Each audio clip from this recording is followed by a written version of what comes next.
Hello guys, আমি প্রিয়াঙ্কা আবারও হাজির আগামী ব্লগের দ্বিতীয় ভাগটা নিয়ে। আশা করি আপনি ভালো আছেন। আমি অনেক ভালো আছি। এক সপ্তাহ নার্সিংহোম থেকে কাটিয়ে এসে এখন আপাতত সুস্থ।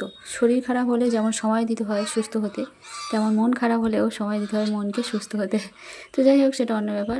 আগের ব্লগটা এই পর্যন্ত দেখিয়েছিলাম। এরপর থেকে দেখাচ্ছি ছেলে মেয়ে যে হাঁসেদের খাবার খেতে দিচ্ছে, আর হরিণদেরও খেতে দিয়ে এসে ঘরের মধ্যে এরা মোবাইল দেখছে। আর আমরা এরপর সকাল সকাল চান টান করে বেরিয়ে যাব মায়াপুর উদ্দেশ্য। আর এটা তো আমরা আছি নবদ্বীপ জল মন্দিরে। ব্লগটা খুব বেশি বড় না, আর আজ আমি কিছু কথা শেয়ার করব। আশা করি আপনার ভালো লাগবে, মনোযোগ দিয়ে শুনবেন কথাগুলো। অনেক মানুষ দেখি বর্তমানটাকে উপভোগ করতে পারে না। এর কারণ কি বলুন তো? তারা ভয় পায়। কি নিয়ে ভয় পায় বলুন তো? ভবিষ্যৎ নিয়ে। কি হবে ভবিষ্যতে, এই নিয়ে খালি টেনশন করে। আর যারা ভবিষ্যৎ নিয়ে অতিরিক্ত চিন্তা করে তারা সুখকে কোনোদিনই উপভোগ করতে পারে না, জীবনকে উপভোগ করতেই পারে না। দেখুন, যেটা অতীত সেটা অতীত। অতীতে যদি কোনো খারাপ স্মৃতি, কোনো খারাপ ঘটনা, কোনো খারাপ মুহূর্ত থেকে থাকে, তাহলে সেখান থেকে দুঃখ বা হতাশ হওয়ার কোনো কারণ নেই। বরঞ্চ আপনি ভয় বা দুঃখ না পেয়ে সেখান থেকে কি শিক্ষা নেবেন, সেই শিক্ষাটা নিয়ে জীবনে এগিয়ে চলুন। আর তাছাড়া আমাদের জীবনে যা কিছু ঘটে সবই পার্ট অফ লাইফ। সুখ থাকবে, দুঃখ থাকবে, অসুস্থ হবেন, আবার সুস্থ হবেন, কখনো হতাশ হবেন তো কখনো সন্তুষ্ট হবেন। জীবন কখনো একই রকমভাবে চলতে পারে না।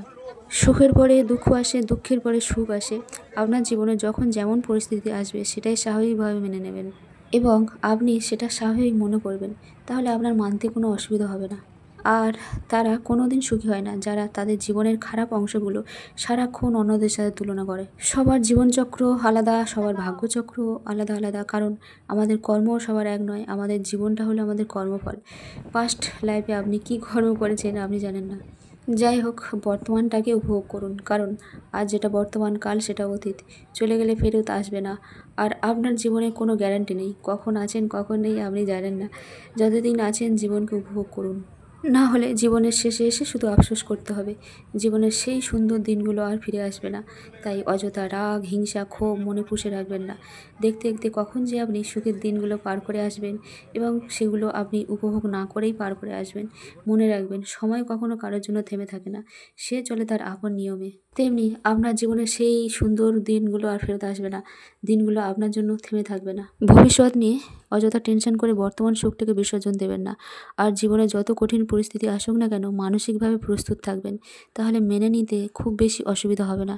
আর তাছাড়া আপনি যা কিছু করে নিন না কেন, মৃত্যুই হলো শেষ পরিণতি। আপনি সেখানে জিততে পারবেন না। হ্যাঁ, জিততে পারে কেবলমাত্র আপনার কর্ম। আর হ্যাঁ, বর্তমানকে এমনভাবে এনজয় করবেন না যেখানে অন্যের অসুখের কারণ হয়ে দাঁড়ায়। তবে নিজের জীবনকে প্রায়োরিটি দিতে, নিজের ছোট ছোট সুখে উপভোগ করতে, নিজের চাওয়া পাওয়াগুলো পূরণ করতে, নিজের জীবনকে কমপ্লিট করতে গেলে হয়তো আপনাকে একটু স্বার্থপর হতে হবে। আর এইটুকু স্বার্থপর আপনি হতেই পারেন নিজের জন্য। শুধুই সারা জীবন অন্যকে ভেবে মরবেন, নিজের জন্য কিছু করবেন না, নিজের শখ আহ্লাদকে মূল্য দেবেন না, তাহলে তো আপনি নিজেই নিজেকে মর্যাদা দিলেন না। তো আপনি যদি নিজেকে মর্যাদা না দেন, তাহলে অন্যরা কিভাবে মর্যাদা দেবে আপনাকে? পরপারে গিয়ে নিজেকে কি কৈফিয়ত দেবেন আপনি? তবে এমন স্বার্থপর হবেন না যেখানে অন্যের ক্ষতি হয়, অন্যের সর্বনাশ হয়। আরও একটা জিনিস, সর্বদা সুখ খুঁজতে যাবেন না। সুখ আমাদের আশেপাশেই থাকে, আর শান্তিও আমাদের অন্তরেই থাকে। আপনার মধ্যে যদি সন্তুষ্টি নাই থাকে, তাহলে আপনি কোনোদিন সুখ শান্তি পাবেন না। কেউ শাক পাতা খেয়ে তৃপ্ত হয়, সন্তুষ্ট হয়, শান্তি পায়।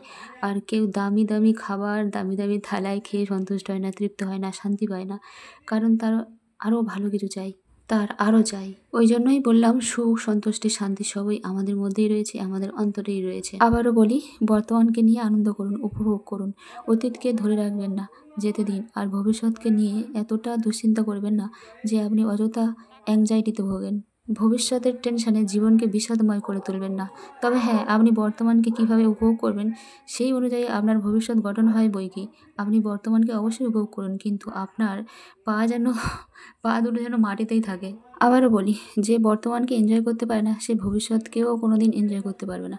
কারণ আজ এই মুহূর্তে যেটা বর্তমান, গতকাল এটাই ভবিষ্যৎ ছিল। কিন্তু আজ যেটা বর্তমান সেটা গতকাল ভবিষ্যৎ ছিল, আবারও অতীত হবে রাত পোহালে। শুনুন, গৌতম বুদ্ধের একটা বাণী শেয়ার করি আপনাদের সাথে।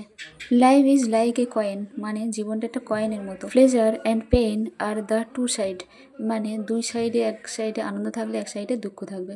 Only one side is visible at a time, কেবলমাত্র একটা সাইড সবসময় দেখা যায় ঠিকই, কিন্তু but remember other side is waiting for its turn, পরের সাইডটা তোমার জন্য অপেক্ষা করছে।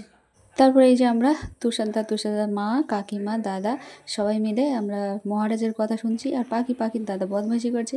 আর মিস্ত্রি মানুষ তো, মহারাজের মাইকটা খারাপ হয়ে গেছিলো, বসে বসে দেখে আর থাকতে পারলো না, গিয়ে ঠিক করে দিচ্ছে। তো যেখানে যাই মিস্ত্রিগিরি করে। আর আজকের এই পর্যন্ত। সবাই ভালো থাকবেন, সুস্থ থাকবেন।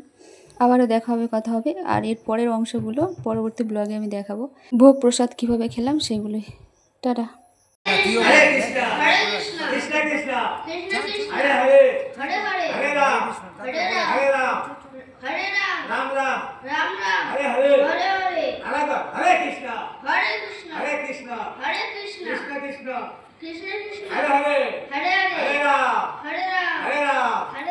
राम राम हरे हरे